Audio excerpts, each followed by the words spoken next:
సింద్బాద్ అద్భుత యాత్రలు అనే చందమామ కథ చెప్పుకుందాం. తిరిగే కాలు తిట్టే నోరు ఊరుకోదంటారు. సింద్బాద్ ఐశ్వర్యంలో ఓలలాడుతూ రాజభోగాలు అనుభవిస్తున్నాడు. అయినా అతనికి సుఖజీవనం ముఖం మొత్తి దేశాటన మీదికి మనసు మళ్ళింది. దానితో పాటు వర్తకం చెయ్యాలన్న కాంక్ష కూడా కలిగింది. అతను ఖరీదైన వర్తకపు సరుకులు కొని వాటితో పస్రా చేరుకుని అక్కడ సిద్ధంగా ఉన్న వర్తకపు ఓడలో ఎక్కాడు. అందులో అతని స్నేహితులైన వర్తకులు చాలామంది ఉన్నారు. అతనికి ఏపాటి చిక్కులు వచ్చినా వారు ఆదుకోగలవారే. కొంతకాలం ప్రయాణం చాలా విజయవంతంగా సాగింది. ఓడ రేవు తాకిన చోటనల్లా చురుకుగా వర్తకం సాగింది. సింద్బాద్ అనేక కొత్త స్థలాలు, ఎన్నో కొత్త వింతలు చూశాడు. వర్తకులందరూ చాలా ఉల్లాసంగా ఉన్నారు. ఓడ ముస్లిం దేశాలు అధిగమించి సముద్ర మధ్యాన్ని చేరుకున్నది. ఆ సమయంలో ఓడ సారంగు అకస్మాత్తుగా నుదురు బాదుకుని చొక్కా చించుకుని తలపాగా విసిరి కింద కొట్టాడు. అతని ఆందోళన చూసి వర్తకులు ఏమైంది అని అడిగారు. అయ్యో, గాలి మనని మోసగించింది. మన దురదృష్టం పండి రాగూడని ప్రాంతానికి వచ్చాం. ఆకాశం మంచున కనిపించే ఆ దీవి చూడండి. ఆ దీవిని మనం చేరబోతున్నాం. అక్కడికి వెళ్ళి ప్రాణాలతో తిరిగి వచ్చినవాడు ఇంతవరకు లేడు. అది మర్కటాల దీవి. మనకు నూకలు చెల్లిపోబట్టే ఈ దీవికి వచ్చి పడుతున్నాం అన్నాడు సారంగు. అతను ఈ మాటలింకా ముగించకముందే దీవి నుంచి వింత మృగాలు సముద్రంలో ఈదుకుంటూ వచ్చి ఓడను చుట్టుముట్టాయి. మరికొన్ని తీరానే ఉండి భయంకరంగా అరుస్తున్నాయి. ఆ అరుపులు వింటేనే ఓడలో వాళ్లకు గుండెలు అవిసిపోయాయి. ఈదుకుంటూ వచ్చిన మర్కటాలు ఓడ మీదికి ఎక్కి వర్తకపు సరుకుల బేళ్లను తడిమి చూడసాగాయి. మర్కటాల సంఖ్య ఎంత హెచ్చుగా ఉన్నదంటే వాటి జోలికి పోయే సాహసం చాలక వర్తకులందరూ వాటిని ఓడలో ఇష్టం వచ్చినట్టు చెయ్యనిచ్చారు. ఆ మర్కటాలు చాలా వికారంగా ఉన్నాయి. వాటి శరీరాల నిండా బొచ్చు ఉన్నది. వాటి ముఖాలు నల్లగాను, కళ్ళు ఆకుపచ్చగాను ఉన్నాయి. అవి 3 జానల ఎత్తే ఉన్నా వాటి ముఖ భంగిమలు, అరుపులు చాలా దారుణంగా ఉన్నాయి. అవి తమ భాషలో తిడుతూ ఏమేమిటో అన్నాయి. పళ్ళు కొరికాయి. అవి ఏమంటున్నది అర్థం కాక ప్రయాణికులు నిస్సహాయులుగా నిలబడిపోయారు. కొన్ని మర్కటాలు తెరచాప స్తంభాల మీదికి ఎగబాకి తాళ్ళు కొరికి తెంపి తెరచాపలను కింద పడేశాయి. కొన్ని మర్కటాలు చుక్కాని పట్టుకొని తిప్పాయి. గాలివాలున ఓడ తీరానికి చేరింది. తరువాత అవి ఒక్కొక్క ప్రయాణికుడిని పట్టుకొని తీరానికి చేర్చి అన్నీ కలిసి ఓడలో ఎక్కి ఓడను నడుపుకుంటూ కనుచూపు మేర దాటిపోయాయి. అందరూ మర్కటాల దీవిలో చిక్కుకుపోయారు. వాళ్ళు సముద్ర తీరాన ఉండి చేసేది లేదు గనక దీవి మీదికి బయలుదేరారు. అక్కడ పళ్ళ చెట్లు, వాగులు ఉన్నాయి. వాళ్ళు చెట్ల నుంచి పళ్ళు కోసుకొని తిన్నారు. ఇంతలో వారికి దూరంగా ఒక ఎత్తైన భవనం కనబడింది. వర్తకులందరూ దానికేసి వెళ్లారు. ఆ భవనం నలుచెదరంగానూ చాలా ఎత్తుగానూ ఉన్నది.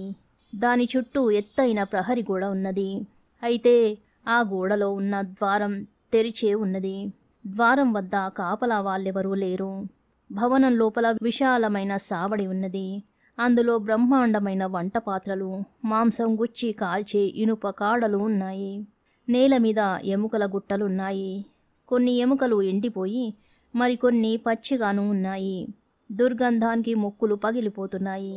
అయినా అందరూ తెగ డస్సి ఉండడం చేత ఆ సావట్లోనే నడుములు వాల్చి నిద్రపోయారు. చీకటి పడే వేళకు ఉరుములాంటి ధ్వని వినిపించేసరికి అందరూ తుల్లిపడి మేలుకున్నారు. వారు చూస్తుండగానే పైకప్పు నుంచి ఒక భయంకర ఆకారుడు లోపలికి దిగాడు. వాడు నల్లగాను తాడి ప్రమాణంలోనూ ఉన్నాడు. వాడి కళ్ళు పండు నిప్పుల్లాగా ఎర్రగా ఉన్నాయి. వాడి చెవులు భుజాల మీదికి వేళ్లాడుతున్నాయి. వాడి చేతిగోళ్ళు పులిగోళ్లలా ఉన్నాయి. వాణ్ణి చూసి అందరూ భయంతో కొయ్యబారిపోయారు. ఆ రాక్షసుడు గోడవారనే ఉన్న బల్ల మీద కూర్చుని మనుషులందర్నీ కలయజూశాడు. తరువాత వాడు లేచి వచ్చి సింద్బాద్ను మెడపట్టుకుని పిల్లిని ఎత్తినట్టు ఎత్తి అటూ ఇటూ తిప్పి చూశాడు. సింద్బాద్ వాడికి నచ్చినట్టు లేడు. అతను అసలే బక్కపల్చనివాడు. ప్రయాణంలో మరింత చిక్కాడు. అందుచేత రాక్షసుడు అతన్ని కింద పారేసి మిగిలిన వాళ్ళను కూడా ఒకరొకరినే పరీక్షించాడు. చివరకు ఓడ సారంగు వంతు వచ్చింది. అతను ఆజానుబాహువు, మంచి కండపుష్టి కలవాడును. అందుచేత ఆ రాక్షసుడు అతన్ని విరిచి చంపి ఇనుప కాడకు గుచ్చి నిశ్చింతగా కాల్చుకు తినేసి ఆ బల్ల మీదే పడుకుని గుర్రు పెట్టి నిద్రపోయాడు. ఇదంతా కల్లారా చూసిన మిగతా వాళ్లకు పై ప్రాణాలు పైన ఎగిరిపోయినట్టు అయింది.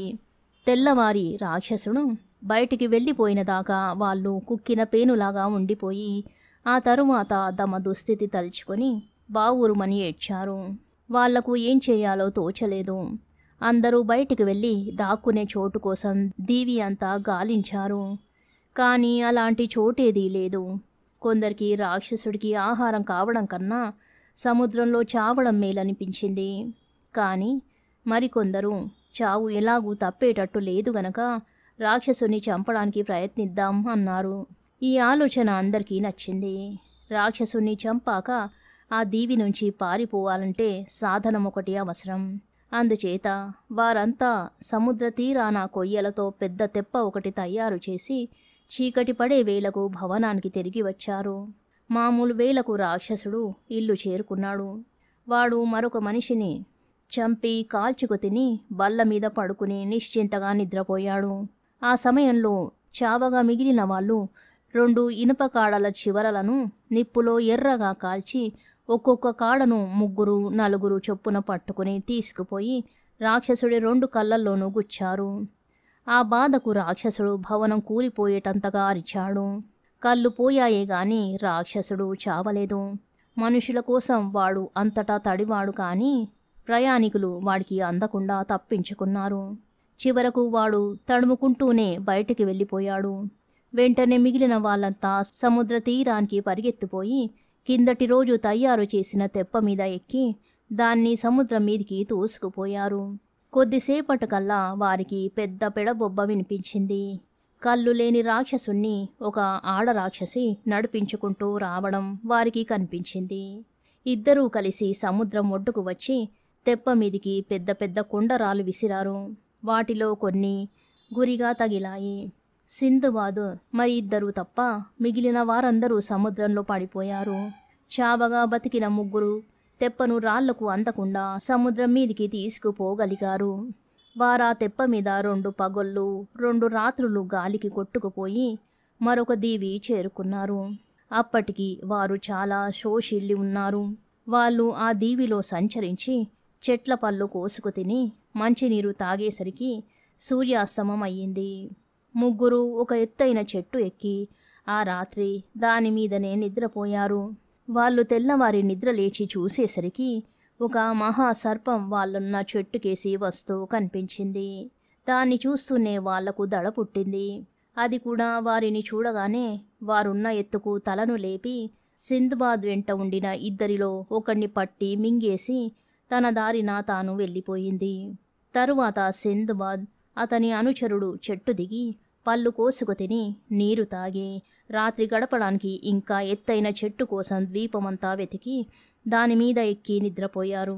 కానీ మళ్ళీ తెల్లవారేసరికి సర్పం వచ్చి చెట్టు బోదెకు శరీరం చుట్టి వేస్తూ పైకి ఎక్కి సింధుబాద్ వెంట ఉన్న ఒక్కడిని కూడా కబలించి వెళ్ళిపోయింది. సింధుబాద్కు పుట్టిన దడ అంతా ఇంతా కాదు. అతను ఒంటరిగా మిగిలిపోయాడు. ఎంతో శ్రమపడి రాక్షసుడి బారి నుంచి తప్పించుకుంటే మృత్యువు ఆ పాము రూపంలో మళ్ళీ ప్రత్యక్షమైంది. సర్పానికి ఆహారం అయ్యే కన్నా సముద్రంలో పడి ఆత్మహత్య చేసుకోవడం మేలనుకుని అతను దీవికి అడ్డం పడి సముద్ర తీరానికి పరిగెత్తాడు. కానీ తీరా అక్కడికి వెళ్ళేసరికి అతనికి చావు తప్పించుకునే ఉపాయం తోచింది. సముద్రం ఒడ్డున అనేక చెక్కలు పడి ఉన్నాయి. అతను ఆ కలపనంతా ఏరి తెచ్చి 4 పెద్ద చెక్కలు తనకు 4 వైపులా పాతి వాటి మధ్యన ఆ రాత్రి పడుకొని తన పైన మరికొన్ని చెక్కలు పేర్చుకున్నాడు. ఈ ఎత్తు పారింది. మామూలు వేళకు పాము వచ్చింది. అతన్ని చెక్కల సందు నుంచి బయటికి లాగాలని ఎన్నో విధాల ప్రయత్నించింది. సాధ్యం కాక వెళ్ళిపోయింది. సర్పం వెళ్ళిపోయినట్టు రూఢి అయ్యాక సింధుబాద్ చెక్కలను తోసేసి బయటికి వచ్చి సముద్ర తీరాన నిలబడి చూశాడు. దూరంగా ప్రయాణం చేస్తూ ఒక ఓడ కనిపించింది. అతను వెర్రిగా కేకలు పెట్టాడు, చేతులాడించాడు. ఒక చెట్టు కొమ్మకు తన తలపాగా కట్టి గాలిలో ఆడించాడు. ఎలాగైతేనేం ఓడలో వాళ్ళ దృష్టిని అతను ఆకర్షించగలిగాడు. ఓడవాళ్ళు మార్గం తప్పించి ఓడను రేవుకు తెచ్చి లంగరు దించి సిందబాద్ను ఎక్కించుకున్నారు. అతను ఓడవాళ్ళిచ్చిన మంచి దుస్తులు ధరించి వాళ్ళు పెట్టిన భోజనం కడుపు నిండా తిని బడలిక తీరేటట్టు సుఖంగా నిద్రపోయాడు.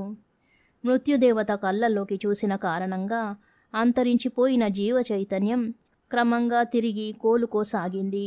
గడిచిపోయిన కష్టాలు పీడకలలాగా తోచసాగాయి. ప్రయాణం సుఖంగానే సాగింది. ఓడ సలాహిత అనే ద్వీపం చేరింది. ఓడలోని వర్తకులు క్రయ విక్రయాలు చేయడానికి ద్వీపం మీదికి వెళ్లారు. నిర్భాగ్యుడిగా ఓడ మీద నిలిచిపోయిన సిందబాద్ దగ్గరికి సారంగు వచ్చి, చూడు నాయనా, నువ్వు నిర్ధనుడివి, దిక్కులేనివాడివి, చాలా కష్టాలు పడి ఉన్నట్టు చెప్పావు. నా దగ్గర కొంత సరుకు అనామతుగా ఉన్నది. అవి మా ప్రయాణాలలో ఒక దీవి మీద దిగబడిపోయిన వర్తకుడిది. ఆ సరుకును తీసుకుపోయి అమ్మి డబ్బు తీసుకురా. ఆ డబ్బులో లాభం వంతు నువ్వు ఉంచుకొని మిగతాది నాకిచ్చేయి. నేను దాన్ని ఆ వర్తకుడి బంధువులకు చేర్చుతాను అన్నాడు. సిందబాద్ ఇందుకు సంతోషంగా ఒప్పుకున్నాడు. సారంగు ఒక గుమాస్తాను పిలిచి నావికుడు సిందబాద్ బేళ్లన్నీ చిట్టాలో రాసి, ఈ మనిషి పరం చెయ్యి, ఇతని పేరేమిటో అడిగి రాసుకో అన్నాడు.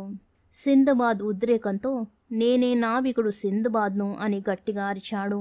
అతను ఈసారి సారంగుకేసి పరీక్షగా చూసి తన 2వ యాత్రలో ఎక్కిన ఓడ సారంగు ఈ మనిషేనని గుర్తించాడు. ఇతనే తనని ఒక దీవిలో వదిలేసి ఓడను నడుపుకు వెళ్ళిపోయాడు. సిందబాద్ సారంగుతో తన 2వ యాత్రలో గండబేరుండ పక్షి సహాయంతో రత్నాల లోయలోకి వెళ్ళి తిరిగి ప్రాణాలతో బయటపడిన అద్భుత సంఘటనలు చెబుతుండగా సరుకు అమ్మి ఓడకు తిరిగి వచ్చిన ఒక వర్తకుడు సిందబాద్ కేసి పరీక్షగా చూసి, అరే, నా మాట ఎవరూ నమ్మలేదు. గండబేరుండ పక్షి రత్నాల లోయలో నుంచి మనిషిని పైకి తీసుకురావడం కల్లారా చూశానంటే అన్ని అబద్ధాలన్నారు. ఇదిగో ఆ మనిషి, నాకు వెలలేని రత్నాలిచ్చిన పుణ్యాత్ముడు అంటూ సిందబాద్ను ఆలింగనం చేసుకున్నాడు. సారంగు అనుమానాలన్నీ తీరిపోయాయి. అతను సిందబాద్ చేతులు 2 పట్టుకుని ప్రాణాలతో బయటపడినందుకు అతన్ని ఎంతగానో అభినందించాడు. తరువాత సిందబాద్ తన సరుకులను విక్రయించి చాలా లాభం చేసుకున్నాడు. ఓడ సలాహిత నుంచి సింధు దేశం వెళ్ళింది. అక్కడి సముద్రంలో ఆవు ముట్టె, గాడిద ముట్టె గల చేపలు, ఎగిరే చేపలు సిందబాద్ చూశాడు. ప్రయాణం చాలా కాలం సాగాక ఓడ బస్రా చేరింది. సిందబాద్ బస్రా నుంచి బాగ్దాద్ చేరుకుని తన వారినందరినీ కలుసుకొని పేద సాధలకు దాన ధర్మాలు చేసి తిరిగి సుఖజీవనం గడపసాగాడు. కథ సమాప్తం. శుభం.